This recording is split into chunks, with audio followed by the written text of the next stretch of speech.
በየብሔራችን የተደራጁ ሚዲያዎች ምንድነው እየሰሩ ያሉት? የነሱ የነገ ኢትዮጵያ መቆሚያ እነመለስ ተክለውላቸው የሄዱት ክፋት፣ ነውር፣ ቀርነት ከኛ ባህል ወይ ደግሞ ይሄ አብያዊ ፖለቲካ የፈጠረው ቅናት ትንሽ ያስደነግጣል። ኢጎን ትጥልና በምትስማሙባቸው ነገሮች ላይ ቅድሚያ ትሰራለህ ብሏል። ያልገባው ክላሹን እያነሳ የግል ከርሱን ለመሙላት በሚሄድበት ሀገር በቅናትም የሌሎች ተላላኪ መሆን የቻሉ አብረው ሊቆሙ የማይችሉ ሰዎች በቅናትና በስካር እንጥለዋለን የሚሉበት ሀገር ላይ አቤት ትህትና አወይ ድንቁርና የሚያስብሉ ብዙ ጉዳዮች አሉ። እችን ሀገር እያሸነፋት ያለው እያስቸገራት ያለው ራስን ማሸነፍ አለመቻል፣ ቂምን አለመጣል፣ ቅናት የሚባል ክፉ ስንቅ መያዛቸው ነው። ለማንኛውም አለኝ ዶክተር አብይ አህመድ አንተ 4 ዓመት ነው የታሰርከው። እኔ ደግሞ በአንተ የተነሳ ከ6 ዓመታት በላይ ታስሬያለሁ። አቤት ትህትና እላለሁ። አትሄዱ የሚጠቅመው ውስጥ ትግል ነው እያለ በየብሔር እያቀያየረ ነገራቸው አነሳችኋለሁ። በየገጹ አሉ። ከመሃል ገልቹ አለ፣ እነ መሳፍንት አሉ፣ እና አሳምነው ጽጌ የምትመኩባቸው ሰዎች አሉ። ውረድን ውረድ አላዋጣንም፣ ፍና ከስቃይ አላዋጣንም፣ ሆብሎ ገድሎ መሞት ላይ ዳዳው ከእንግዲህ ብረት ገብስ ሆኗል ዕዳው። አዲሱ ትውልድ ሀሳብ ነው ሜዳው።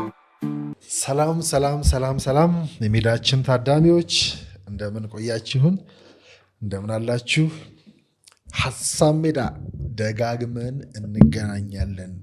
አሁን ያለው ጦርነት ከምንም በላይ ዘመናዊ የሚባለው ግን ደግሞ አደገኛ የዘመኑት ብቻ የሚጠቀሙበት የነቁ ብቻ የሚጠቀሙበት የአምስተኛው ትውልድ ጦርነት የቀጣዩ ዘመን ጦርነት ላይ ያለ ነው ብለናል። ለዛም ደጋግመን እንመጣለን ብለን ነበረ። ደጋግመን እየመጣን ነው። የምናየውም ፍልሚያ የሚዲያ ፍልሚያ ነው። እያየን ነው አይደል? ብርቅ የሆኑብን ነገሮች ምንድናቸው? ብርቅ ሊሆኑ የሚገባቸው ጉዳዮች በአግባቡ እየተወሩ ነው ወይ?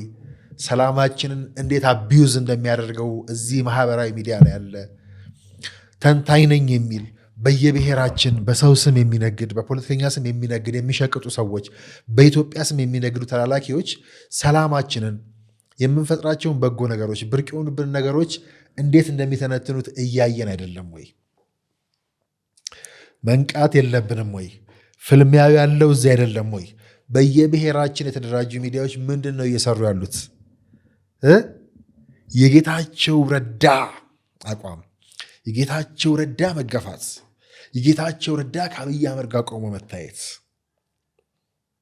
በወጉ በአግባቡ በልኩ ሲገርማቸው ሲተነተን ካፒታላይዝ ሲደረግ አይተነዋል ወይ? እንዲህ ነው ፍልሚያው ሁሉ እንዲያ ነው። እዚህ አካባቢ ያለ ነው።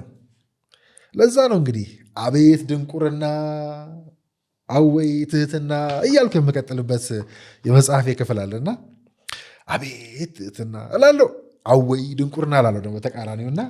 እስኪ ዛሬ እንዳልኳችሁ ብርቅ ነው ወይ እያላችሁ ወርቃችንን ለምታስጥሉ ሰዎች አዎ ብርቅ ነው።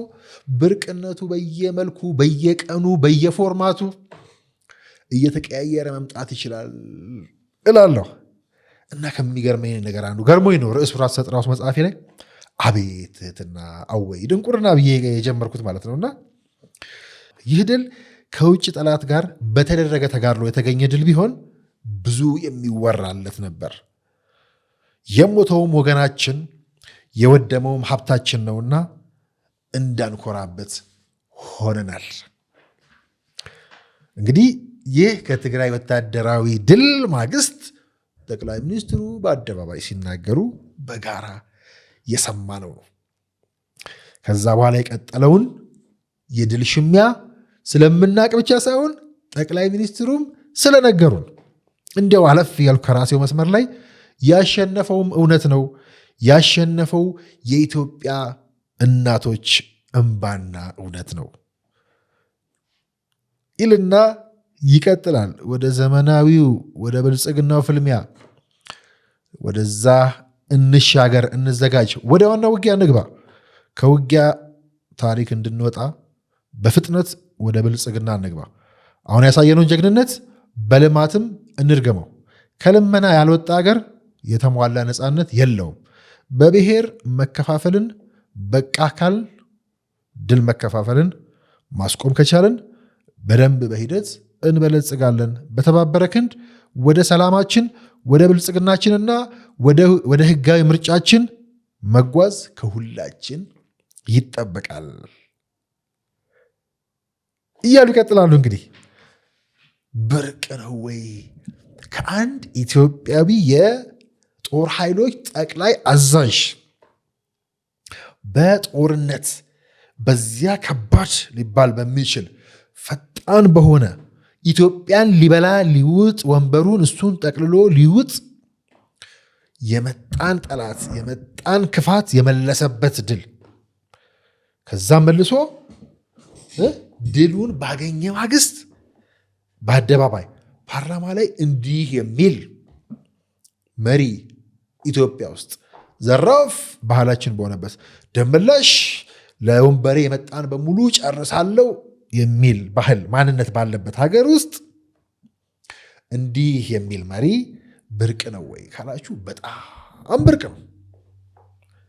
ብርቅ ሊሆንብን የሚገባውን ጉዳይ ባለማወቃችን ይሄን ነው እንግዲህ ትህትና ምለው አሸነፍኩ ወቀጥኩ ሳይሆን ድሉን ራሱ ለእናቶች እውነትና ለእናቶች እንባ ይሰጣል።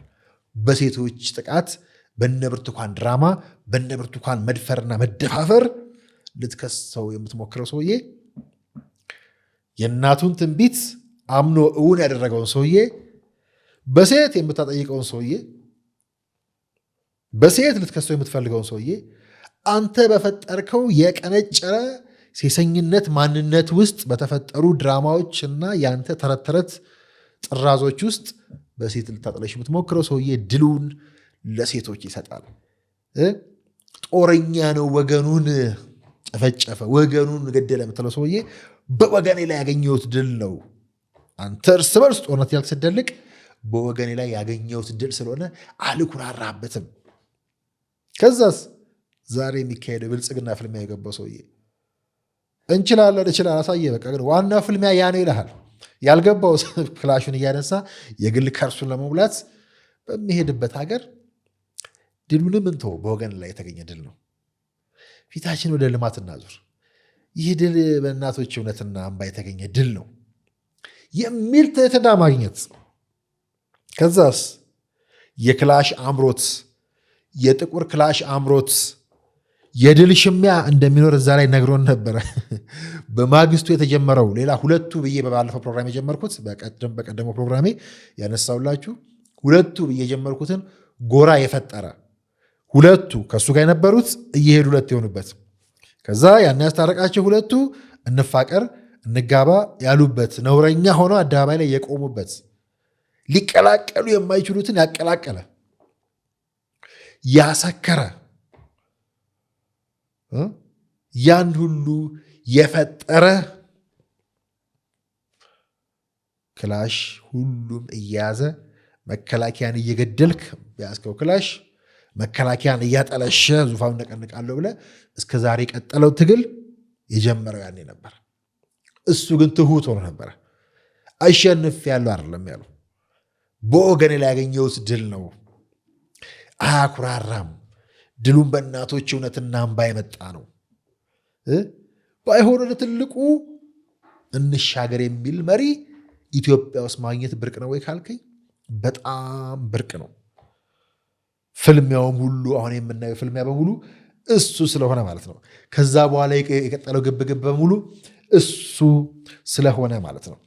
ከዛ ማሸነፍ ያልቻልነው ራሳችንን ሰውየው ትልቁ ያሳካው ራሱን ማሸነፉ ነው። ኢጎ የሚባል ነገር መስበሩ ነው። ትዕቢትን ወደዛ መጣሉ ነው። ዛሬ የሚያስቸግረን ጎረቤታችን ኢሳያስ ኢጎውን አሻሽቶለት እሱ ኢጎውን የመሪ ኢጎውን ጥሎ እሱም ብሏል እኮ ኢጎውን ትጥልና በምትስማማባቸው ነገሮች ላይ ቅድሚያ ትሰራለህ ብሏል። ራሱን ነበር ቀድሞ ያሸነፈው። ራሳቸውን ማሸነፍ ያልቻሉ በቅናትም የሌሎች ተላላኪ መሆን የቻሉ አብረው ሊቆሙ የማይችሉ ሰዎች በቅናትና በስካር ከሌሎች ጋር ተጣምረው እንጥለዋለን የሚሉበት ሀገር ላይ ዛሬም እነኝን ለማቀፍ ልበሰፊ መሆን መቻል። ኢትዮጵያዊ መጀመሪያ ራሱን ነው ማሸነፍ ያለበት ብለዋል እኮ እሱም።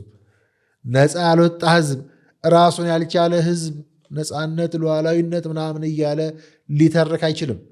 ይሄንን ገና በመጣ ሁለተኛ ሶስተኛ ወሩ ቀድሞ የነገረ መሪ ማግኘት መታደል ነው፣ ብርቅም ነው። አለመስማት ደግሞ እንዳልኩት እንደ ተቀናቃኞቹና ሁለቱ እያልን እያነጸርን ሰሞኑ እንደምንቀጥለው አቤት ትህትና፣ አወይ ድንቁርና የሚያስብሉ ብዙ ጉዳዮች አሉ። እችን ሀገር እያሸነፋት ያለው እያስቸገራት ያለው ራስን ማሸነፍ አለመቻል፣ ቂምን አለመጣል፣ ቅናት የሚባል ክፉ ስንቅ መያዛችን ነው። እኔ በሱ አልቀናም አለን የተባለ ሰውዬ።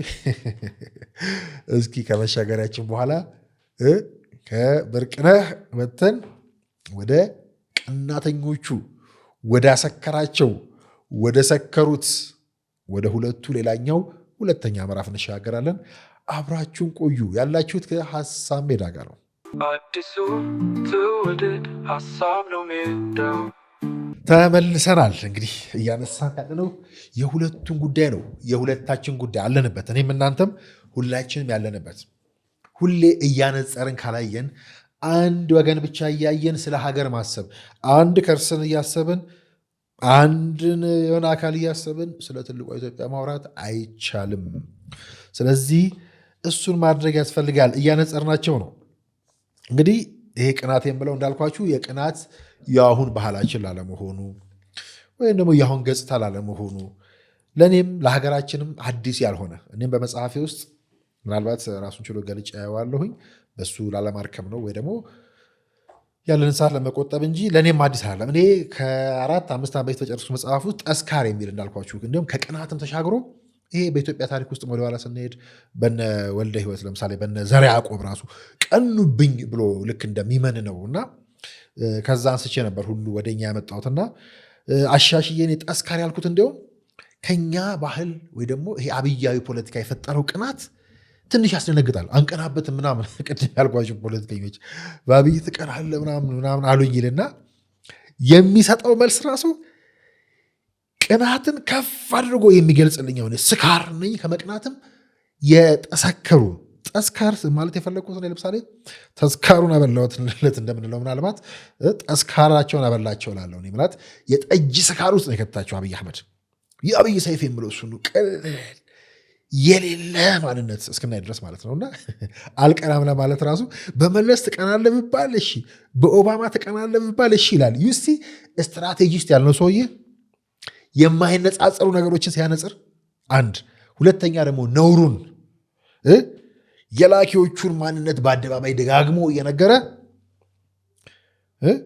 የማይነጻጸር ለቅናት የነ ኦባማ ምናምን ማምጣት ባዕድ ማምጣቱ ምናምን ምን አገናኘው ምናምን የሚለው ነገር እንዳለ ሆኖ መለስንም አምጥቶ ነውሩን አሳዳጊውን አጠናውት የሚለንን በቅናት ከውስጣቸው የሚያወጡ እንዲህ ያለ የማይነጻጸር ነውራቸውን ሊያነጽሩልን የሚሞክሩ የነሱ የነገ ኢትዮጵያ መቆሚያ እነመለስ ተክለውላቸው የሄዱት ክፋት፣ ነውር፣ ቀርነት ስለሆነ በወክለዋለሁ በሚለው ኦሮሞ ሕዝብ ማንነት ላይ ራሱ ያደረሰውን በደል ሽሮ ሚዲያ ላይ ደጋግሞ ስለነገረን በዚህ አደገኛው ዘመን ጦርነት ውስጥ በዚህ አደገኛው ሜዳ ላይ ደጋግሞ ቅጥፈቱን፣ ውሸቱን፣ ተላላኪነቱን፣ ድንቁርናውን፣ ቅናቱን ስለነገረን ስትራቴጂ ይሆንልኛል ብሎ የሚያስብ የምርም ስትራቴጂ ነው ብለው የሚመሰክሩ ወዳጆች ያሉ ያስቁኛል።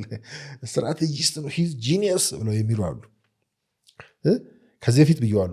ጃዋር ስለ ኦሮሞ ፖለቲካ እንኳን በመጽሐፍ ነው ያበልጠኛው። ተውት፣ ሌላውን ጽፈን ስተነው አናቅም። አደንቋለሁ አመልከዋለሁ የሚለው መለስን ታንኩን ባንኩን ይዞ እዚሁ ስንጽፍ ነበረ፣ እዚሁ ስንተነበይ ነበረ። አይናችን ስር የሚሆነው እናይ ነበረ። በሁለቱም ዘመን ሸሽተ ከሩቅ ሆነ ለብቻው አነሰዋለሁ እንጂ የውስጥ ትግል መጨረሻ ላይ መላ ሲጠፋው በውስጥ ትግል አመጣ ነው አለ። በንትን አለና መላ ሲጠፋው የውስጥ ትግል አለ። የውስጥ ትግልና የውስጥ አርበኞቹን ደግሞ የተማመነባቸው እነማን እንደሆኑ ሹክ የምላቸው ሚስጥሮች ይኖራሉና እነሱንም እያነሳናቸው እንሄዳለንና ቅናት አሁን ያለ ጉዳይ ምናምን እኛ ውስጥ ያለ ጉዳይ ነው። ግን ከመሪው ጋር ተያይዞ የመጣው ጉዳይ ከቅናትም ትንሽ ከፍ ይላል። የጠጅ ስካር ነው፣ አደገኛ የጠጅ ስካር አይደል? ከዛ ደግሞ ምንድነው ወደ ጎንደርም ሄጄ ፍርዱስ ምናምን የሚባለውን ጉዳይ ጣፋጭነቱንም አደገኝነቱንም እያነሳው እና የማነሳው ግን ከአብይ አንጻር ካየነው ቅናቱ እንኳን ጠላቶቹ ወዳጆቹ ጭምር የሚቀኑበት ቅናቱ ወደ ሁለት አቅጣጫ ገልብጠን ልናየው እንችላለን። እንኳንም በሱ በወዳጆቹ የሚቀኑ እነኝህ ተቀናቃኞች አሁን ያልናቸው ምሳሌ እንደ ጃዋር ያሉ እንደነ አንዳርጋቸው ያሉ ጉዳያቸው ሌላ እንዳይመስላችሁ፣ ከአብይ ብቻ እንዳይመስላቸው ጉዳያቸው። ለምሳሌ እኔ ያልኩትን ሊሰማ ይገባል፣ በእንትና በእገሌ ቦታ እኔ ልሆን ይገባ ነበር ብለው የሆነ ግለሰብ የሚያነሱ እንጂ ቦታው እንደማይችሉትም ያውቃሉ። አንችልህም፣ አንተን ግን ይህን ቦታ ስጠን፣ ይህን ለገሌ ስጥልን እኮ የሚል ድርድር ውስጥ ሁሉ ገብተው ነበር። ራሱን ችሎ እናነሳዋለን። ይሄ ከነመረራ ከነምናምን ጋር ተይዞ የምናነሳው ጉዳይ ነው። ግን ወዳጆቹ እንኳን ይቀናሉ ብለን በሁለት ወገን ቅናቱን ብናየው፣ ለምሳሌ ከቀኑት ደግሞ የሰከሩትን፣ ለምሳሌ ወዳጆቹ ራሱ ጠላቶቹ ሳይሆኑ ወዳጆቹ ይቀናሉ ስንል፣ ለምሳሌ እዚህ ፊት ለፊታችሁ ቁጭ ብሎ በሚያወራው መሐመድ ሀሰን እኔ ስለ አብይ ስላወራው ወይ ደግሞ ከኛ በተሻለ ስለ አብይ መረጃ አለው በሚል ወይ ከኛ በተሻለ ስለ አብይ እንዲሁ በእነሱ ቋንቋን በልና ማሽቃበጥም ካልነው ሌላ ጊዜ ራሱን ችሎ ተነትነዋለሁ። ወዳጅ ነን የሚሉ ከስር የተኮለኮሉ ሰዎች እንዴ መንፈሳዊ ቅናት ጥሩ ነው። ስራዬን ሰራልኝ ነው ልትል የሚገባው እንጂ አሁን አብይን ለመገላገል ነው ያዝኩት ይሄን ጉዞ ብያቸዋለሁ አይደል? ከሱ ሽሽት ስለያዝኩ ነው ደጋግሜ የመጣው። እሱን እያወሩ ያለው ቶሎ ሸክሙ ስላጎበጠኝ ነው። እሱን የሚያግዙኝ ሰዎች እኮ ባገኝ በምን ዕድሌ። በዚህም ትላንት እንዳነሳውላችሁ አግዙኝ ያልኳቸው ሰዎች የመጡ ሰዎች የሚያግዙ መስሎ የመጡ ሰዎች በሙሉ ከዙሪያ አብያዊ ጥቅም፣ አብያዊ ከርስ፣ አብያዊ ትሩፋት ሲያጡ እየበረገጉ ናቸው እንጂ ሸክሜን እኮ ውሰዱልኝ ብዬ ያለመንኩት ሰው አለ። በዚህ በኩል መጽሐፎችን ጨርሼ ኤዲት አድርጉልኝ እስኪ ከርክሙልኝ ያልኳቸው፣ በዚህ በኩል ኑ እስኪ ፕሮዳክሽን አግዙኝ ያልኳቸው፣ በዚህ ፊልም የሰጠሁት፣ በዚህ ዶክመንተሪ የሰጠሁት ብዛቱ ደስ ነው ይለን የሚገባው እንጂ አንደኛ ዝም ብሎ የምንወደው ሰው እንደተራ ሰው እንኳን ቢሆን ግን መንግስት ነው መንግስትነት ላይ ነው የምንሰራው ካልን በመቀናናት አፍኖ ለመግደል ቢደረግ ጥረት ያለ በዙሪያ ያለ ቅናትም አለ። ከዛ ባሻገር ግን እንዳልኳችሁ እንኳን በአብይ ዙሪያ በተሰበሰቡ ሰዎች የሚቀኑ ደግሞ አሉ። አሁን ከአብይ ውጭ ሆነን እናገዛለን የምንል ሰዎች አለን። ግን በእነኛ ሰዎች የሚቀኑ ፖለቲከኞቹ በራሱ አምላቸው ግራ አንምላቸው አንቀና ምናምን የሚሉ ሰዎች እንኳን በአብይ በዙሪያ ባሉ ሰዎች ጭምር የሚቀኑ ግን ይሄ ቅናት በማንነታችን ውስጥ በጣም ስር የሰደደ ራሱን ችሎ ገልጬ አየዋለሁ እንዳልኳችሁ ገልጠን የምናየው ከጻፍነው እውነት ከተማርነው ሳይንስ ምድር ላይ ከምናውቀው እውነት ከተገኘንበት ማንነት ሁሉ ተቃርኖ ሰሞኑ እንደጀመርነው እንዳየነው ያላቻ ጋብቻ፣ የማያፈራ ጋብቻ፣ የተረገመ ጋብቻ ውስጥ ሁሉ የሚከት የታወረ ቅናት ማህበረሰብን እስከ መጨፍለቅ የጨበጥከውን እስከ መጣል ሁሉ የሚደርስ ማለት ነው። አብይ በዚህ ስካርና ቅናት አድምቆ ያወጣቸው ማለት ነው። እኔ የአብይ ጠስካር እንዳልኳችሁ ከስካርም ካሰከራቸው ያጠሰከራቸው እያልኩ የማነሳው አለ። በዚህ ደግሞ መገለጫ ፊት አውራሪ ሆነው ነውራቸውን ሊያኖሩልን ወይ ደግሞ ሊያነብሩልን የሚሞክሩ ቅድም እንዳነሳውላችሁ ደጋግሜ ባለፈው ሳነሳ እንደነበረው የቀነጨረ ቅንጭረት ብለን አዲስ ቃል ሁሉ እስክንፈጥርላቸው ድረስ እንደነ አንድ ያሉ ሰዎች በአካልም በቃልም በእውነትም በጽሁፋቸው የቀነጨሩ ሰዎች፣ ትናንት ከጻፉት እውነት የሚቃረኑ ሰዎች፣ ቅድም ሁለቱ ብዬ ሳነሳላችሁ አንዱ መጽሐፊ ውስጥ የሚደምቀውና ደጋግሜ የማየው አንዳርጋቸው እውነት ለምሳሌ በ3 ደቂቃዎችና 300 ገጾች ብዬ የማነሳ ጉዳይ አለ እና ባለፈው ምን አለ ብለው ሲያስቁኝ ነበር። አያነብም ህዝቡ አንዳርጋቸው ባለፈው ክፍል ትንሽ ነክቼላችሁ ነበርና አያነብም ህዝቡ አለ አንዳርጋቸው ብለው አሰምተው ሲያስቁኝ ነበርና የምናልባት አንዳርጋቸው የተረፈው ራሱ ወይ ደግሞ አንዳርጋቸው ዛሬ ነውሩን፣ ብልግናውን፣ ባንዳነቱን ዛሬም ድረስ በአደባባይ ቆሞ ለማውራት የበቃው ቆሞ ለማውራት የተረፈው ትንሽ ተከታይም ሰው ካለው ሊመርጠው የቻለው ስለማያነብ ወይ ደግሞ የማያውቀውም ሰው ብዙ ሰዎች ያው ብዙ ሰው እንደሚያውቀው የሚያስብ ሰው ነው። በእርግጥ ብዙ ሰዎች የማያውቁትም ግን የሚያውቁት ሰዎች ወይ ደግሞ የማያውቁት ሰዎች ይበልጥ እንዲጠየፉት የረዳው እኮ እንዲሁም የእሱን እውነት ባለማንበባቸው ነው። እና አንዳርጋቸውን ብናነብ ልንደርስባቸው የምንችላቸው እውነቶች በጣም እኮ አስደንጋጭ ናቸው። አነሳላቸዋለሁ መጽሐፌ ላይ በፊት የቀነጨብኩት አንዲ ያደመቀልኝ ሀቅ የምለው 3 ደቂቃና 300 ገጾች ብዬ በተወሰነ መልኩ አጋራቸዋለሁ። ግን አሁን ያሉ ጉዳዮችን እንኳን ብናነሳ እንዴት አንዳርጋቸው ህዝብን አያነብም ብሎ ባለማንበቡ የተረፈው እንዳልኳቸውን በአማራ ስም ነው የሚነግደው አይደለ?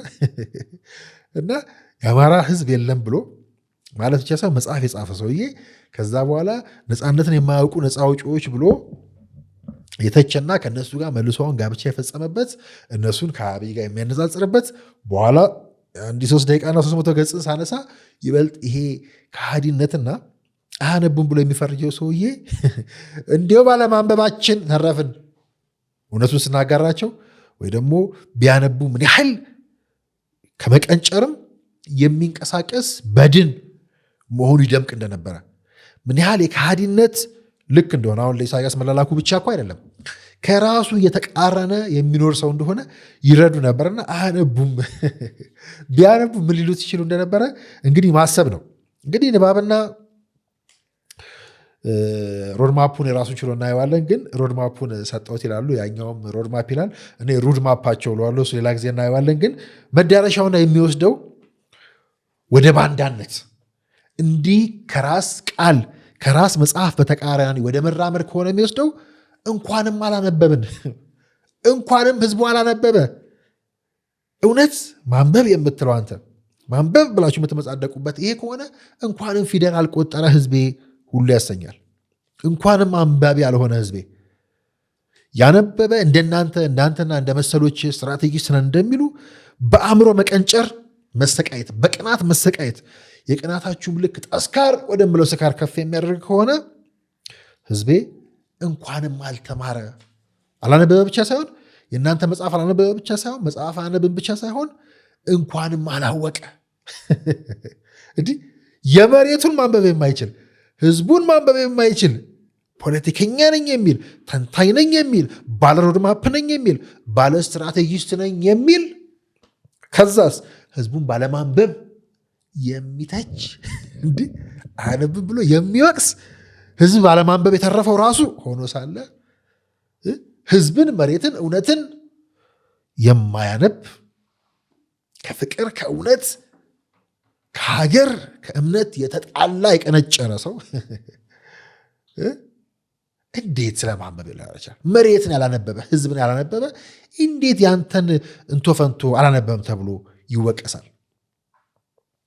ደግሞ እንዳልኳችሁ በቋንቋችን በምናምናችን ይነግዳሉ እንጂ የመጽሐፉ ይቆየን። የመጽሐፉ ትተን ብዙ ጉድ ወደ እናንተ የሚያመለክትበት ቨርቹዋሉ ዲፌንስ እያልኩ የማነሳው ከሰውየው ጋር ያላችሁ ርቀት በጣም ሰፊ መሆኑን የሚያሳየው ኮር ታነባላችሁ ወይ ብዬ ልጠይቃችሁ።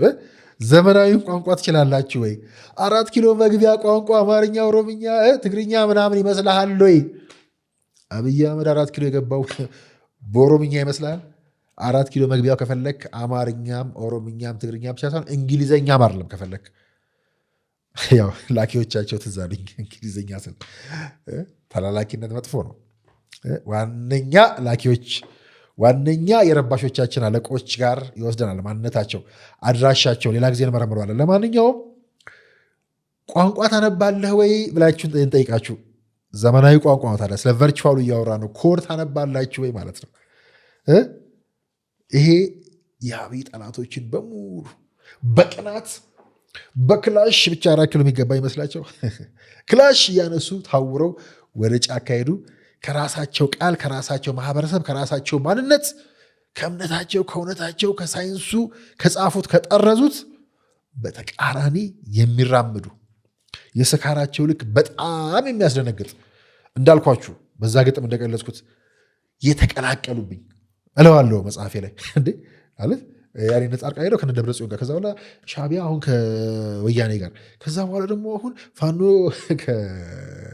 ከህወሓት ጋር ከታሪካዊ ጠላት ነኝ ካለው ኢሳያስ ጋር ኦነግዬስ ሸንዬስ ተላላኪዋ እሷም ከህወሓት ጋር ሆና የኦሮሞን ጥቅም እናስከብራሉ ስትል ከዛ ለአማራ ህዝብ ቆም ያለው ወይ ደግሞ ኢትዮጵያን መወክለው በአማራነት ብሎ ያለው ሄዶ ወደ ጎጡ ሲገባ ጀነራሎቹ ከኢትዮጵያዊነት ከኢትዮጵያ መከላከያነት ወርደው ወደ የሰፈራቸው ሚሊሻነት ተቀላቀሉብኝ። እኔ ራሱ እንዴት ለያቸው ተደበላለቁ፣ ተቀላቀሉብኝ እላለሁ። ያ ግጥም ትዝ የሚለኝ አቀላቀላቸው አባ ፊጣ ልጅ ብዬ የምለው ግጥም ማለት ነውና የዛሬ ጉዳያችን ምናልባት አድምቄ ልጨርስ። የሁለቱ ጉዳይ የሚያልቅ አይደለም እንዳልኳችሁ፣ የሁለታችን ጉዳይ እኔም እናንተም አለንበት እና የአንዲ 3 ደቂቃና 300 ገጽ የምላትን እዚህ ጋር በተወሰነ ባነሳላችሁ ይበልጥ ሳቃችንን ያደምቋል፣ ይበልጥ ነውራቸውን ያጎለዋል፣ የመቀንጨራቸውን ልክ በደንብ ያሳያል ብዬ አስባለሁና ሁለቱ አለመቻሉ ይችላሉ። ከቀለሃ ወደ ቃል ይላል። ይሄ ሌላ ጊዜ እናየዋለን እና ከቀለሃ ተውሶ ወደ ቃል ተውሶ ይጠየፉ የነበሩትን አካል ቃል እየተዋሱ ዩኒፎርም እየተዋሱ ማንነት እየተዋሱ ትግል የጀመሩ ማለት ነው። የገዱ ጉድና የአብይ ሽጉጥ ይላል። ይሄም ሌላ ጊዜ የምናየው ነው። ከዚህ ጋር የሚያያዝ ነው።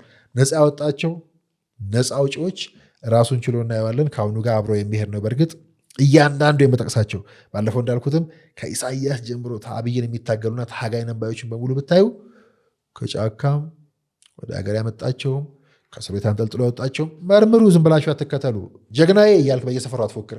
እያንዳንዱ ነፃ ያወጣው ይሄ ነፃነት የማያውቁ ነፃ አውጪዎች ያለውን አንዲን ጨምሮ ነፃ ያወጣው አብይ አህመድ የሚባል ሰው ነውና ነፃ ያወጣቸው ነፃ አውጪዎች ይላል አንድ ምዕራፍ የመጽሐፍ ላይ እና የአንዲን 3 ደቂቃ እየፈለግኳት ነውና በ3 ደቂቃ 300 ገጾችና ታሪኮችን ነው ብለውና ይሄ ያኔ ቨርቹዋሉ ምዕራፍ ስጽፍ አንዳርጋችሁ ያደመቀልኝ ሀቅ ነው። እንዳልኳችሁ ገባውና አብይ ጋር ቤተመንግስት 3 ደቂቃ አልፈጀብኝም። ማን እንደሚሰራ የማላቃቸውን ጉዳዮች አብይ አህመድ እንደሚያደርጋቸው ለማወቅ ይላል እና ከዛ እኔ የምከተላት የቨርቹዋሉ ምዕራፍ ነበረች። አሁን የውስጥ ትግል እኛ ለውጡን አምጥተን ቴረሪም የሚሉ ሰዎች እዛ ቁጭ አድርጎ አብዩ አምባ ውስጥ አትሄዱ የሚጠቅመው የውስጥ ትግል ነው እያለ በየብሔር እያቀያየረ ነገራቸው አነሳችኋለሁ። በየገጹ አሉ። ከመሃል ገልቹ አለ፣ እነ መሳፍንት አሉ፣ እነ አሳምነው ጽጌ የምትመኩባቸው ሰዎች አሉ፣ እነ ተፈራ አሉ። ከዛ የመከላከያ ማማ ተፈጥፍጠው ወደ ሚሊሻነትም ወደ መቃብር የሚወረዱት ማለት ነው እና ያንዳርጋቸው በመጽሐፉ ላይ የሚያነሳው ነው። በነገራችን ላይ የታፋኙ ማስታወሻ መጽሐፉ ላይ የሚያነሳው ነው እና በአንድ የ3 ደቂቃ ሚስጥር ውስጥ 300 ገጾችና ታሪኮችን ታጭቀው ማንበብ እንችላለን እላለሁ። አንዲ በ3 ደቂቃ የለየው ሰውና ሚስጥር ይላል። ከ3 ደቂቃ በላይ አልፈጀብኝም ይልሃል ብዬ ቀጥታ ከራሱ ከመጽሐፉ እንኳን ፉትኖት ላይ ያደረኩትን ብናይ ለማንኛውም አለኝ ዶክተር አብይ አህመድ አንተ 4 ዓመት ነው የታሰርከው፣ እኔ ደግሞ በአንተ የተነሳ ከ6 ዓመታት በላይ ታስሬያለሁ። 2 ዓመት ይቀርብሃል አለኝ።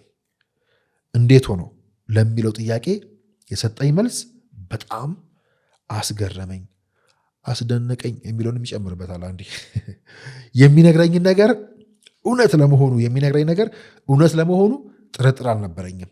እኔ የማውቃቸውን ግን ማን እንደሚያደርጋቸው የማላውቃቸውን ነገሮች ነበር የነገረኝ። ከፊቴ ቁጭ ያለው ሰው ወያኔን መቃወም የጀመረው ወያኔን መቃወም ፋሽን ባልነበረበት ዘመን እንደነበር ማወቅ ቻልኩኝ።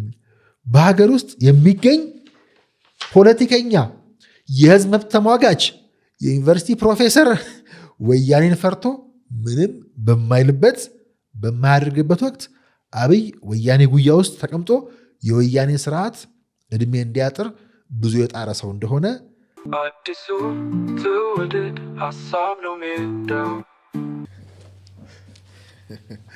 እንግዲህ የጀመርነውን ጉዳይ የቅናት ጉዳይ አልነበር? የቅናትን ጉዳይ እያወራን ነበረ። ምቀኛ አይጠፋም እኮ አይደል? የእነኝህ ሰዎች ቅናት ምናልባት መብራት ጠፋ መሀል ላይ ጨዋታ ያህል ነውና ጉዳያችን እየቋጨን እያለ መብራት ጠፍቶብኝ ነውና ያንዳርጋቸው 3 ገጾችና 3 ደቂቃና 300 ገጾች የምለውን ታሪክ ልቋጭና ልሰናበት ስል መብራት የጠፋው ያው ምቀኛ የቅናት ከቅናትም የሰከሩት ትዝ ብሎ ሌላኛው ገጽ ሳቦታጅ ለውጡን አንዴ ሳቦታጅ ለማድረግ ይደረጉ ከነበሩ ሙከራዎችና እነኚህ ሰዎች ከተማመኑባቸው ወደፊትም የምተማመኑባቸው ሳቦታጆች አንዱ እንዲህ ያሉ ተቋማት ውስጥ የሚሰሩ ስራዎች ነበሩና ለማንኛውም አንዲ በጣም የጀመርነው ጉዳይ ያደመቀ ሲሄድ እኔ ሳላውቀው በእኔ የተነሳ በእሱና ቤተሰቡ ላይ የደረሰባቸውን ችግር ሲነግረኝ አዘንኩ ምናምን እያለ የሚቀጥልበት ነው። ይሄ ሙሉ አይደለም በነገራችን ላይ ዝም ብዬ እያለፉ ነግሬያችሁ ነው። እና በህልሜ ነው በእውነ የሚያዘፍን ነው ይሄና እንዲህ አይነት ከሃዲዎች፣ እንዲህ አይነት የራሳቸው የቀነጨረ እውነት ያላቸው። እኔ ግን ያኔም ይሄን የወሰድኩት አንድ ያደመቀው ሀቅ ስል ምን ነበረ ጉዳይ ቨርቹዋሉ ዲፌንስ ላይ አሁንም ከእሱ የራቁ ይመስላችኋል። ለምሳሌ ባለፈው ጌችን አተረፈው ወይ ደግሞ የጠራበት ትክክለኛ ታይም እኔ ይመስለኝ አያጠፉትም ብሎ ዋስትና ያኔ ሲሰጥና ከዛ ትክክለኛ ታይም ላይ ሲጠራው ያዳነውም በዚህ የመረጃ የደህንነት የስለላ አቅማቸው ይመስለኛል። እና ምናልባት የውሎ አዳራቸውን በረጅም ገመድ የተከታተለ ያለ በደንብ ጠንቆ የሚያውቃቸው ሰው ጋር የሚደረግ ትግል ነው። እንዳልኳችሁ በድሮና በድሮ መካከል እያልኩ የማነጽረውን ሁሉ የሚያሳይ ነው። እና ብዙ አንድ እንዲሁም መጽሐፍ ውስጥ ደጋግመን እናየዋለን። አንዲ ብዙ ነው ጉዷ ብዙ አንዲ 3 ደቂቃ 300 ገጽ ነው የወጣውና አንድ ቦታ ላይ አብይ እንዲሁም ይሄንን አብይን ለማግኘት ሲገባ የበቀለኝነቱን ልክ ላሳያችሁ ነው። እነዚህ ሰዎች ቀናተኛ ከማንም ጋር ህብረት የሌላቸው መሆኑ ወዳጅ ነበር ባለስልጣን ነበር ታውቃላችሁ። ይሄን መለስና አብይ ወደ ቤተ መንግስት ጠርቶት አብይን ሊያገኘው የዛን ቀን ይሄ የጻፈው ታሪኩን የጻፈ ቀን ሲገባ የነመለስን ፎቶ ምናምን ሲገባ አይቷል መንገድ ላይ እና ለእናንተ እንኳን በማልነግራችሁ መንገድ የማሰፋ አይነት እንደዚህ አይነት ቃል ጽፎ ያ የመለስን ፎቶ ቤተ መንግስት ውስጥ በማይዙ ዩሲ አብይ ከሱ በላይ የተሰቃየው እሱ በዚህ መሰከረልህ እኮ ተወሰነ ያውቀዋለሁ በደንብ የተሰቃየው ፓወሩን የያዘው እሱን እንኳን ባለ ጊዜ እሺ እንደምትሉት የሆነ ሰውዬ ያስቀመጠውን የመለስን ፎቶ አንተ እንግዳ ሆነ ስለገባህ ብትበሳጭ በዚህ ደረጃ ቂመኞች ግን አዲስ ነገር ልመርቅላችሁና ዝም ብዬ እንዲያውቺ ከአብይ ተያይዘ የምተነተነ ባይሆንም አንዳርጋቸውን አውቀዋለሁ የፖለቲካ ነጋዴ አይደለም አለ ይላል። እና እኔ ገረመኝ ከራሱ አንዳርጋቸው አንዲት ቃል መዝና ምን እጫወታለሁ በራሴ በብዕሬ ምን አስበው ይህን እንደተናገረ አልገባኝም ይላል። አንድ ይህን የጻፈው እንግዲህ በሰላሙ ጊዜ ነው። አስቡት አንዳርጋቸውን አውቀዋለሁ የፖለቲካ ነጋዴ አይደለም አለ አብይ ይልና ምን አስበው ይህን እንደተናገረ አልገባኝም አለ። ስለዚህ አብይም ከባድ ባለቅኔ ነው ማለት ነው። ካልገባህ ወይ ደግሞ አንዲ ማንነቱን ስለሚያውቀው ነጋዴ አይደለም የሚለው ካንክኖታል። አብይ ስለኔ ትክክለኛ አይደለም የተናገረው ብሎ እያለንም ይሆናል። አብይ ቅኔም ሊሆን ይችላል። የጌታው ኢሳያስና የአብይ ጉዳይ፣ የቀዩ ምዕራፍ ጉዳይ፣ የኤርትራ ጉዳይ አስታረኳቸው ምናምን የምትለው ፒሪሪም ተረተረቱ በደንብ ገላልጠን እናያታለን።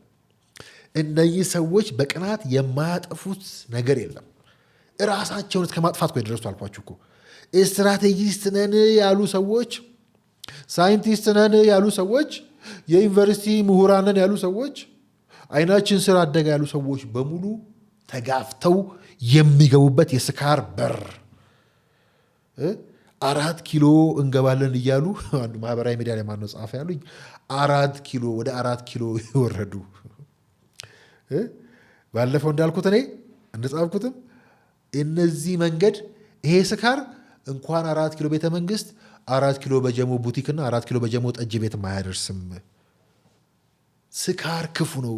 ስካር ምን ይመስላል ካላችሁ የአብይ ተቀናቃኞች አሁን አደባባይ ላይ ሲንገዳገዱ የምታዩት ቆመው የሚሄዱ የሚመስሉት ወደ በድንነት የተቀየሩትን የቀነጨሩትን እነ አንዲን እነ ጃጃን እነ ተፈራን ከመከላከያ ወርደው ወደ ሚሊሻ ወደ መንደር ወደ ጎጥ የገቡ የክላሽ አምሮት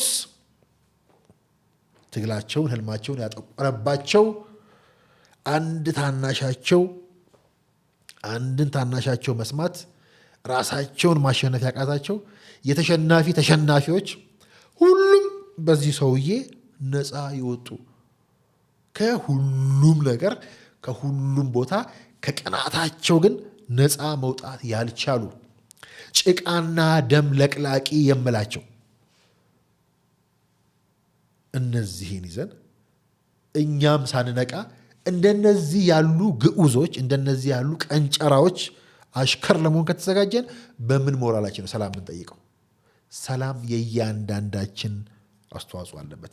ሰላማዊ ሀገር የምንፈልግ ከሆነ ሰላማዊ ስራ፣ ሰላማዊ ዘገባ፣ ሰላማዊ ጋዜጠኝነት፣ የነቃን መሆን አለብን፣ እሱን መምረጥ አለብን ብዬ አስባለሁ። ደጋግመን የምናየውን ጉዳይ ነው የጀመርነው።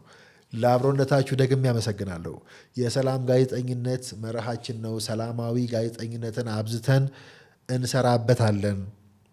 ለሰላም እያንዳንዳችን ዋጋ መክፈል አለብን። ግን ታዲያ ሰላም ያለ መስዋዕትነት አይመጣም። ሰላምም ቢሆን ዋጋ ያስከፍላል።